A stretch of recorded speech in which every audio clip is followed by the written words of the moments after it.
Bonsoir Marine Le Pen. Bonsoir. Vous êtes la présidente du Front National, merci d'être sur le plateau de BFM TV. Vous avez obtenu 17,9% des suffrages, à peu près 6 400 000 Français qui vous ont fait confiance au premier tour de cette présidentielle. Est-ce que vous vous sentez différente ? Est-ce que c'est une victoire personnelle de Marine Le Pen comme personne, comme femme, à l'intérieur de son parti, par rapport à vos opposants, par rapport peut-être à votre père, à un ancien Front National que vous avez voulu un petit peu changer ?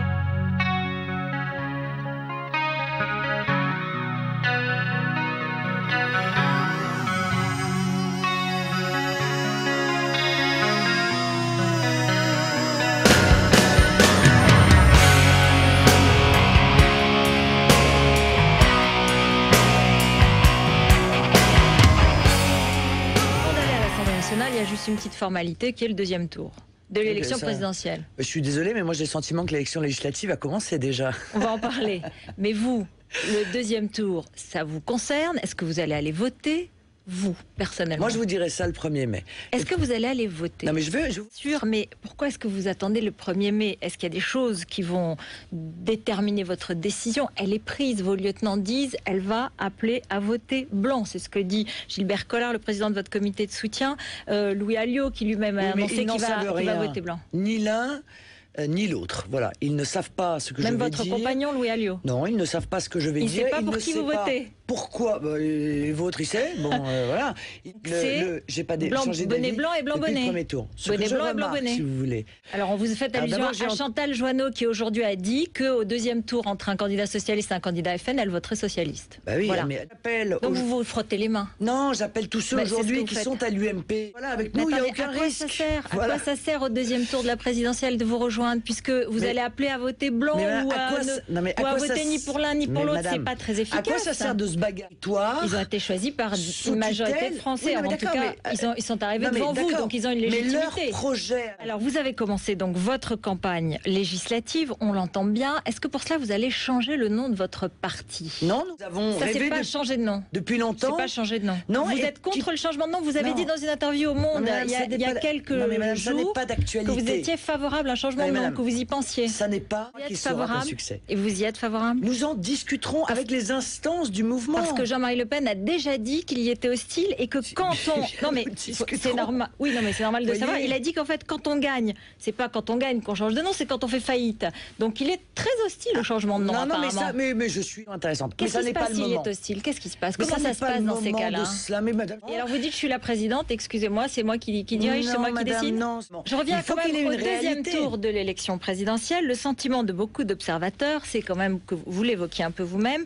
On a le sentiment que vous voulez quand même plus de mal à Nicolas Sarkozy qu'à François Hollande, tout en disant qu'il serait bonnet blanc et blanc bonnet.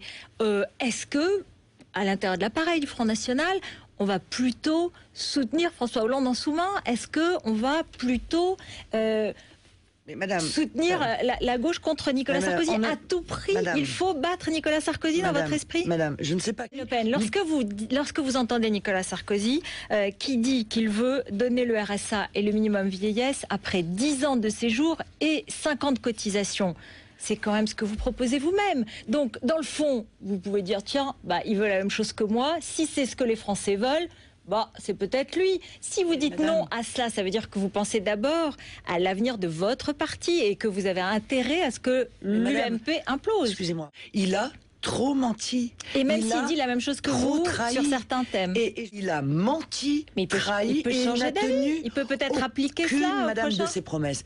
Cette relation exceptionnelle qu'il y a entre un dirigeant et son peuple, eh bien, c'est comme en amour. Ce lien-là, il peut être définitivement brisé. Vous le savez, il y a des couples qui divorcent et qui se remarient.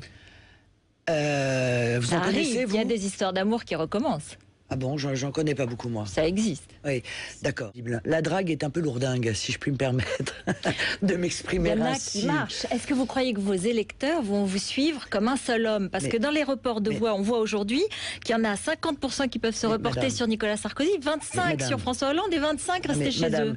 Ce sont des gens dignes et fiers. Alors vous leur dites restez chez vous? Le 1er mai. Est-ce que vous considérez que lorsque François Hollande répète aujourd'hui que le vote des immigrés reste à son programme et qu'il le fera dans son quinquennat, est-ce que vous considérez que pour vous c'est rédhibitoire, c'est un argument définitif? écoutez, contre François Hollande. La moitié.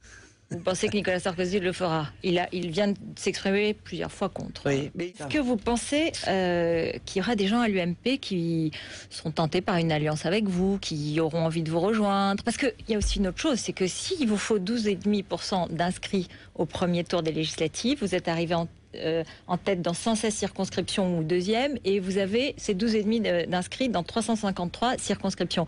Mais selon l'abstention, ça peut être beaucoup plus, et ça veut dire à peu près 18% des votes exprimés. C'est beaucoup. Est-ce que vous y arriverez?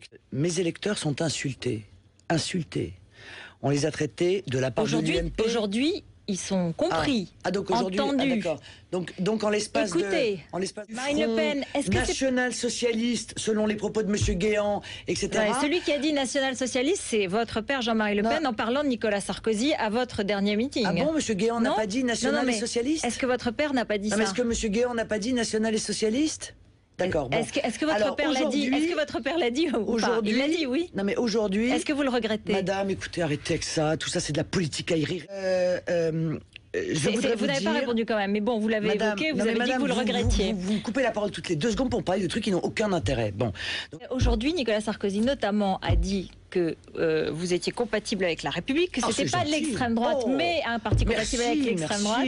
Et François Hollande a dit qu'il entendait les gens qui souffraient et qu'il voulait s'adresser à eux, qu'il était pour eux le vrai changement. Oui, mais d'accord. Économique. Comment vous voyez l'avenir de votre parti? Ils ne veulent plus du modèle. Il suffit pas d'embrasser sur le front mon électorat en disant allez, on était en colère. Ça vous agace quand même. Ça vous agace. C'est pas plus important qu'il soit entendu. Vous parlez que de Nicolas Sarkozy. Que les Français que de Nicolas Sarkozy.